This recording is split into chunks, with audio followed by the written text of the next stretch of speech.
അമൃത് Veni life quit presents daily news സായാഹ്ന വാർത്തകൾ powered by Pulimoottil silks KSFE in association with Joyalukkas. ഇത്തവണ first അടിക്കില്ലേ നമ്മള്?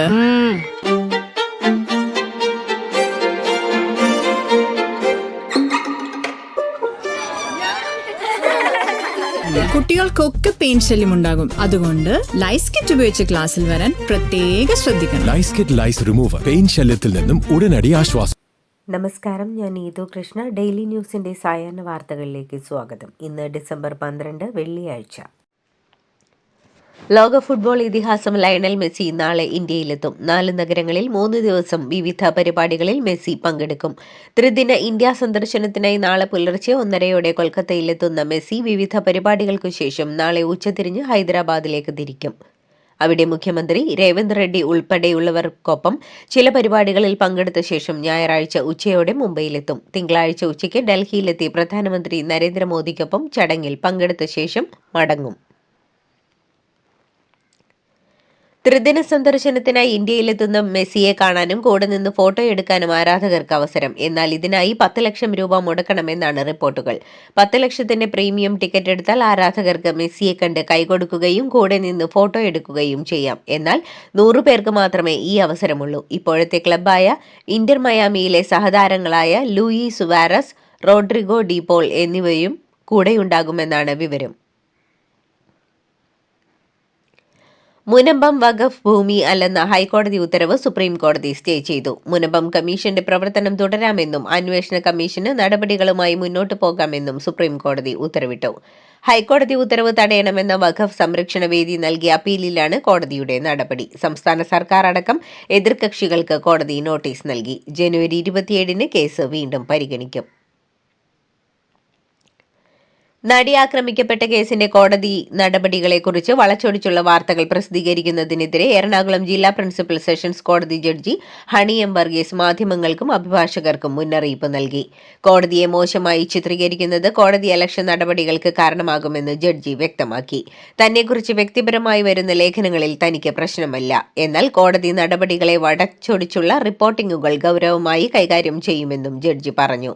കേസിന്റെ കോടതി നടപടികൾ റെക്കോർഡ് ചെയ്യുകയോ മറ്റൊരിടത്തേക്ക് കൈമാറ്റം ചെയ്യുകയോ ചെയ്യുന്നവർക്കെതിരെ നടപടി സ്വീകരിക്കുമെന്നും ജഡ്ജി മുന്നറിയിപ്പ് നൽകി. നടിയെ ആക്രമിച്ച കേസിലെ ശിക്ഷാവിധി ഉടൻ. 6 പ്രതികളുടെ ശിക്ഷാവിധിയാണ് ഇന്ന് പ്രഖ്യാപിക്കുക.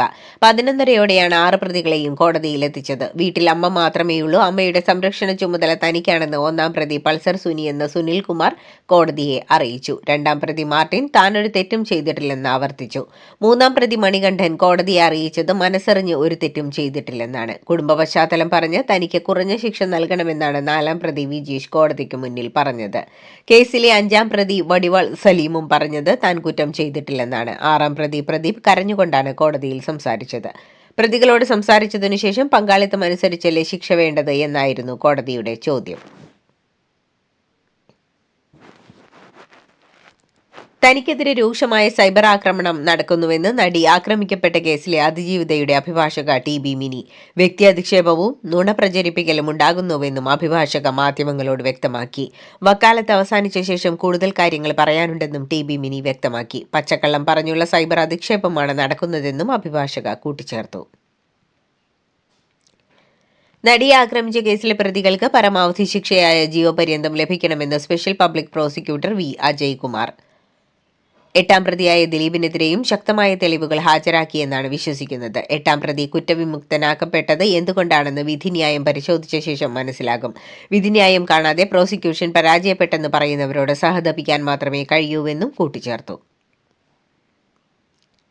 തനിക്കെതിരെ വ്യാജ വാർത്തകൾ പ്രചരിപ്പിച്ച ഓൺലൈൻ മാധ്യമത്തിനെതിരെ കർശന നടപടി ആവശ്യപ്പെട്ട് സംസ്ഥാന പോലീസ് മേധാവിക്ക് പരാതി നൽകി പ്രശസ്ത ഡബ്ബിംഗ് ആർട്ടിസ്റ്റ് ഭാഗ്യലക്ഷ്മി. കഴിഞ്ഞ 51 വർഷമായി മലയാള സിനിമയിൽ പ്രവർത്തിക്കുന്ന തന്റെ പേരും ചിത്രവും ദുരുപയോഗം ചെയ്താണ് സാമൂഹിക മാധ്യമങ്ങളിൽ തെറ്റിദ്ധാരണ പരത്തുന്ന വാർത്തകൾ പ്രചരിപ്പിക്കുന്നതെന്ന് പരാതിയിൽ പറയുന്നു. തദ്ദേശ തെരഞ്ഞെടുപ്പിലെ പോരാട്ടത്തിനിടെ തലസ്ഥാന CPM-ൽ പൊട്ടിത്തെറിയെന്ന് വിവരം. വോട്ടെടുപ്പിന് മുൻപ് തെരഞ്ഞെടുപ്പ് പ്രവർത്തനങ്ങളുടെ അവലോകനത്തിന് ചേർന്ന ജില്ലാ സെക്രട്ടേറിയറ്റ്, ജില്ലാ കമ്മിറ്റി യോഗങ്ങളിൽ നേതാക്കൾ തമ്മിലെ വാഗ്വാദവും പോർവിളികളും ഉണ്ടായെന്നാണ് റിപ്പോർട്ടുകൾ. സംസ്ഥാന സെക്രട്ടറി MV ഗോവിന്ദന്റെ സാന്നിധ്യത്തിലായിരുന്നു തർക്കങ്ങൾ അത്രയും എന്നാണ് വിവരം. തദ്ദേശ തെരഞ്ഞെടുപ്പിൽ LDFന് അനുകൂല ജനവിധി ഉണ്ടാകുമെന്നും ഭരണ തുടർച്ചയിലേക്കുള്ള കാൽവയ്പാകും ഫലമെന്നും CPM general secretary MA baby. ജനങ്ങൾ ജീവിതാനുഭവങ്ങളെ മുൻനിർത്തി വോട്ട് ചെയ്യുമെന്നും അത് ഇടതുമുന്നണിക്ക് ഗുണം ചെയ്യുമെന്നും ശബരിമല വിഷയം ജനം തിരിച്ചറിവോടെ പരിശോധിക്കുമെന്നും കുറ്റക്കാരെ പിടികൂടുന്നതിൽ സർക്കാരിന് അമാന്തമില്ലെന്നും ജനങ്ങൾക്ക് മുന്നിൽ ഒന്നും മറച്ചുവയ്ക്കാനില്ലെന്നും MA ബേബി പറഞ്ഞു.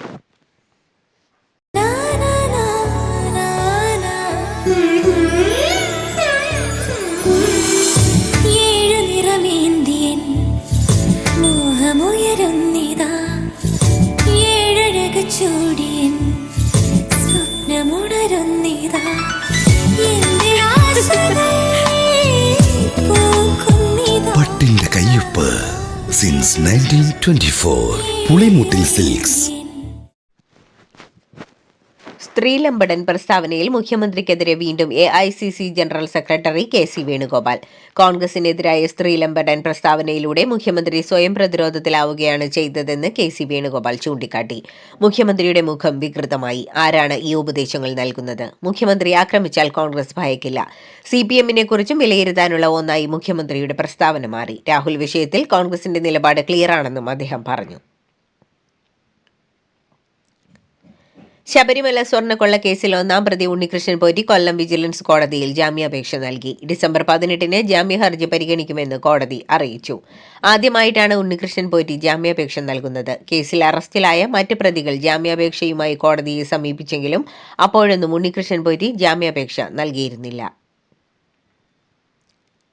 ശബരിമല സ്വർണ്ണക്കൊള്ള കേസിൽ മുൻ ദേവസ്വം ബോർഡ് പ്രസിഡന്റ് A. പത്മകുമാറിന് ജാമ്യമില്ല. കട്ടിലപ്പാളി കേസിൽ പത്മകുമാർ സമർപ്പിച്ച ജാമ്യാപേക്ഷ കൊല്ലം വിജിലൻസ് കോടതിയാണ് തള്ളിയത്. ഉണ്ണികൃഷ്ണൻ പോറ്റിക്ക് പാളികൾ കൈമാറിയതിൽ ബോർഡിലെ എല്ലാ അംഗങ്ങൾക്കും കൂട്ടുത്തരവാദിത്തമുണ്ടെന്നാണ് ജാമ്യഹർജിയിൽ പറയുന്നത്. കോൺഗ്രസ് നേതാക്കൾക്കെതിരെ മുന്നറിയിപ്പുമായി മുസ്ലിം ലീഗ് നേതാക്കൾ അപക്വമായ പ്രസ്താവനകൾ നടത്തുന്നത് ഒഴിവാക്കണമെന്നും ഇത്തരം പ്രസ്താവനകൾ മുന്നണിയുടെ കെട്ടുറപ്പിനെ ബാധിക്കുമോ എന്ന് ആലോചിക്കണമെന്നും മുസ്ലിം ലീഗ് സംസ്ഥാന ജനറൽ സെക്രട്ടറി PMA സലാം ആവശ്യപ്പെട്ടു. ഇത് തന്റെ വ്യക്തിപരമായ അഭിപ്രായമല്ലെന്നും മുസ്ലിം ലീഗിന്റെ ഔദ്യോഗിക നിലപാട് വ്യക്തമാക്കുന്നതാണെന്നും PMA സലാം അറിയിച്ചു. രാഷ്ട്രപതിയുടെ ഹെലികോപ്റ്റർ ഇറങ്ങിയപ്പോൾ കോൺക്രീറ്റ് താഴ്ന്നുപോയ ഹെലിപാഡിന് ചെലവായത് 20 ലക്ഷം രൂപയെന്ന് വിവരാവകാശ ശേഖ വിവരം. ഒക്ടോബർ 22-നാണ് രാഷ്ട്രപതി ശബരിമല സന്ദർശനത്തിനായി പത്തനംതിട്ടയിലെത്തിയത്. രാഷ്ട്രപതിയുമായി പത്തനംതിട്ട പ്രമാടത്ത് ഇറങ്ങിയ വ്യോമസേനയുടെ ഹെലികോപ്റ്ററിന്റെ ടയറുകൾ പുതിയതായി തയ്യാറാക്കിയ ഹെലിപാഡിന്റെ കോൺക്രീറ്റിൽ താഴുകയായിരുന്നു.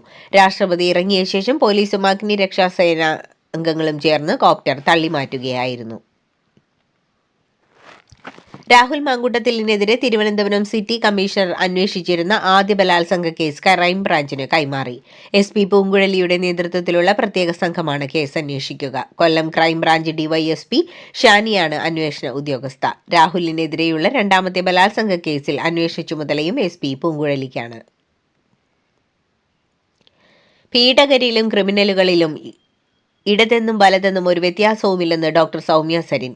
PT കുഞ്ഞുമുഹമ്മദിനെയും രാഹുൽ മാങ്കൂട്ടത്തിലിന്റെയും ചിത്രങ്ങൾ പങ്കുവച്ചായിരുന്നു പ്രതികരണം. രൂപത്തിലും ഭാവത്തിലും വ്യത്യാസമുണ്ടെന്നേ ഉള്ളൂവെന്നും മനസാക്ഷിയുള്ള ഒരു പാർട്ടിക്കാരനും അത് സാധിക്കില്ലെന്നും കൃത്യമായ അന്വേഷണങ്ങളിലൂടെ ശക്തമായ തെളിവുകളുടെ അടിസ്ഥാനത്തിൽ ഇവർക്കെതിരെയുള്ള ആരോപണങ്ങൾ തെളിയിക്കപ്പെട്ടാൽ പുറം ലോകം കാണിക്കാതെ അകത്തിടാനുള്ള നിയമവും നെഞ്ചുറപ്പുമാണ് ആവശ്യമെന്നും കേരളത്തിലെ സർക്കാരും നിയമ സംവിധാനവും അത് കാണിക്കുമെന്ന് തന്നെ വിശ്വസിക്കുന്നുവെന്നും ഡോക്ടർ സൗമ്യ സരിൻ ഫേസ്ബുക്കിൽ കുറിച്ചു.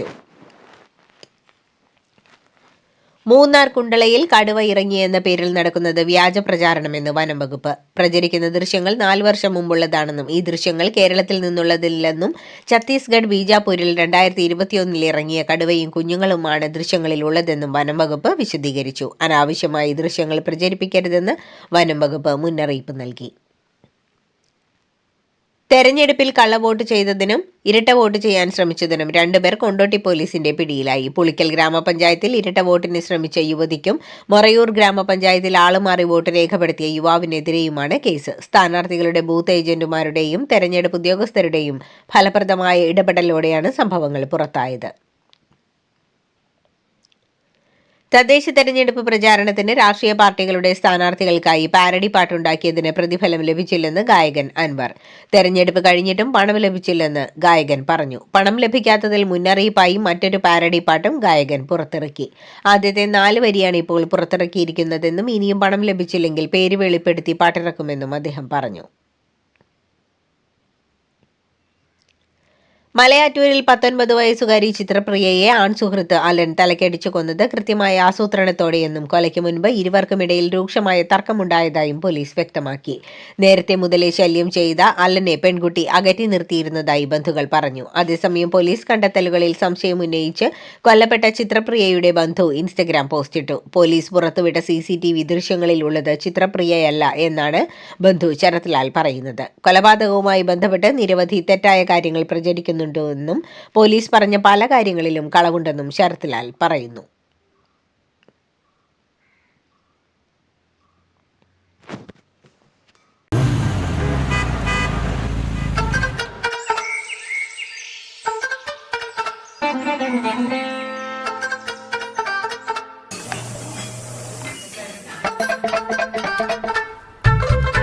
എല്ലാവർക്കും വന്നു ഡാൻഡ്രഫ്, എന്തു ചെയ്യും ചേട്ടാ? പേടിക്കണ്ട, ഇവിടുണ്ടല്ലോ ഡാൻഡ്രോക്കിൻ ഓയിൽ. ഉടനടി മാറും താരൻ, ഉപയോഗിക്കൂ വേഗം. Amrutweni Dandruff Quit, the ultimate dandruff solution.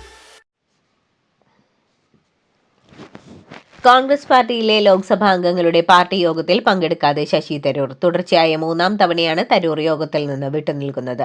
December 19-ന് പാർലമെന്റിന്റെ ശീതകാല സമ്മേളനം അവസാനിക്കുന്നതിന് മുൻപ് ഇതുവരെയുള്ള പ്രകടനം അവലോകനം ചെയ്യുന്നതിനും BJPക്കെതിരായ ആക്രമണങ്ങൾ പുനഃക്രമീകരിക്കുന്നതിനുമായി രാഹുൽ ഗാന്ധിയാണ് ഇന്ന് രാവിലെ കോൺഗ്രസിന്റെ 99 MPമാരെ യോഗത്തിന് ക്ഷണിച്ചത്.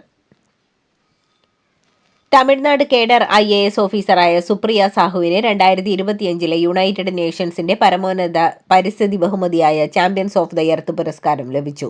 പരിസ്ഥിതിക്കായി പ്രയോജനമാകുന്ന പ്രവർത്തന വിഭാഗത്തിലാണ് സുപ്രിയ സാഹുവിനെ UN എൻവയോൺമെന്റ് പ്രോഗ്രാം തെരഞ്ഞെടുത്തത്. സർക്കാർ പദ്ധതികളോ സാമ്പത്തിക പ്രോത്സാഹനങ്ങളോ അല്ല, പ്രത്യയശാസ്ത്രമാണ് സംസ്ഥാനത്തെ വോട്ടിംഗ് രീതികളെ നിർണ്ണയിക്കുന്നതെന്ന് അസം മുഖ്യമന്ത്രി ഹിമന്ത ബിശ്വ ശർമ്മ. 10,000 രൂപയോ 1 ലക്ഷം രൂപയോ ആകട്ടെ, എത്ര പണം വാഗ്ദാനം ചെയ്താലും ഒരു മുസ്ലിം വോട്ടർ ഒരിക്കലും തനിക്ക് വോട്ട് ചെയ്യില്ലെന്നും അദ്ദേഹം അഭിപ്രായപ്പെട്ടു. 2026 അസം നിയമസഭാ തെരഞ്ഞെടുപ്പിന് മുന്നോടിയായി വോട്ടർമാരെ ആകർഷിക്കുന്നതിനായി 21 ലക്ഷം സ്ത്രീകൾക്ക് 10,000 രൂപ വീതം കൈമാറുന്ന ബീഹാർ മുഖ്യമന്ത്രി നിതീഷ് കുമാറിന്റെ മഹിളാ റോസ്ഗർ യോജനയ്ക്ക് സമാനമായ എന്തെങ്കിലും പദ്ധതിയുണ്ടോ എന്ന് ചോദിച്ചപ്പോഴാണ് BJP മുഖ്യമന്ത്രിയുടെ മറുപടി. ഇൻഡിഗോ പ്രതിസന്ധിയിൽ ഉദ്യോഗസ്ഥർക്കെതിരെ നടപടി. 4 ഫ്ലൈറ്റ് ഇൻഫർമേഷൻ ഓഫീസർമാരെ DGCA നീക്കം ചെയ്തു. എയർലൈൻ സുരക്ഷ, പ്രവർത്തനക്ഷമത എന്നിവയുടെ മേൽനോട്ട ഉത്തരവാദിത്വം ഉണ്ടായിരുന്ന ഉദ്യോഗസ്ഥർക്കെതിരെയാണ് നടപടി. അതേസമയം ഇൻഡിഗോ പ്രതിസന്ധിയിൽ വിശദീകരണം നൽകാൻ കമ്പനി CEOയെ വീണ്ടും വിളിപ്പിച്ച് DGCA. 4-അംഗ സമിതിക്ക് മുന്നിൽ ഇൻഡിഗോ CEO പീറ്റർ എൽബേഴ്സ് ഹാജരാകണമെന്നാണ് നിർദ്ദേശം.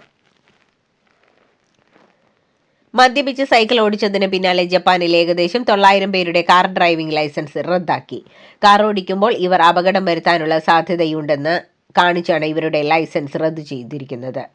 സൈക്കിൾ യാത്രക്കാർക്ക് കർശനമായ പിഴ ചുമത്തുന്ന ട്രാഫിക് നിയമങ്ങൾ അടുത്തിടെയാണ് ജപ്പാനിൽ നിലവിൽ വന്നത്. അണ്ടർ-19 ഏഷ്യ കപ്പിൽ തകർപ്പൻ പ്രകടനവുമായി ഇന്ത്യയുടെ കൗമാരതാരം വൈഭവ് സൂര്യവംശി. ടൂർണമെന്റിൽ UAEക്കെതിരായ ഉദ്ഘാടന മത്സരത്തിലാണ് താരം തകർത്തടിച്ചത്. ആദ്യ മത്സരത്തിൽ തന്നെ സെഞ്ചുറി നേടിയ വൈഭവ് 171 റൺസ് എടുത്താണ് പുറത്തായത്. 56 പന്തിൽ നിന്നാണ് താരം സെഞ്ചുറി തികച്ചത്. 14 സിക്സറുകളും 9 ഫോറുകളും അടങ്ങുന്നതായിരുന്നു ഇന്നിംഗ്സ്. വിദേശ പരമ്പരകൾക്കായി പോകുന്ന ഇന്ത്യൻ താരങ്ങളിൽ പലരും തെറ്റായ കാര്യങ്ങൾ ചെയ്യുന്നുണ്ടെന്ന് വെളിപ്പെടുത്തി ഇന്ത്യൻ താരം രവീന്ദ്ര ജഡേജയുടെ ഭാര്യയും ഗുജറാത്ത് മന്ത്രിയുമായ റിവാഭ ജഡേജ. എന്നാൽ തന്റെ ഭർത്താവായ രവീന്ദ്ര ജഡേജ ഇത്തരം കാര്യങ്ങളിൽ നിന്നെല്ലാം ഒഴിഞ്ഞു നിൽക്കാൻ പ്രത്യേകം ശ്രദ്ധിക്കാറുണ്ടെന്നും റിവാബ ഒരു പൊതുപരിപാടിക്കിടയിൽ സംസാരിക്കവേ പറഞ്ഞു. എന്നാൽ റിവാബയുടെ പ്രസ്താവനയ്ക്കെതിരെ സമൂഹമാധ്യമങ്ങളിൽ രൂക്ഷ വിമർശനമാണ് ഉയർന്നത്. ജഡേജയൊഴികെ മറ്റ് താരങ്ങളെയെല്ലാം സംശയമുനയിൽ നിർത്തുന്നതാണ് റിവാബയുടെ പ്രസ്താവന എന്നാണ് വിലയിരുത്തൽ. ഏതൊക്കെ താരങ്ങളാണ് ഇത്തരത്തിൽ തെറ്റായ വഴിയിലൂടെ പോകുന്നതെന്നും റിവാബ തെളിച്ചു പറയണമെന്നും ആരാധകർ ആവശ്യപ്പെടുന്നു. ഇതോടുകൂടി ഡെയിലി ന്യൂസിന്റെ ഇന്നത്തെ സായാഹ്ന വാർത്തകൾ സമാപിക്കുന്നു. ഡെയിലി ന്യൂസിനു വേണ്ടി വാർത്തകൾ വായിച്ചത് നീതു കൃഷ്ണ. DailyNewsLive.in വാർത്തകൾ വിരൽത്തുമ്പിൽ.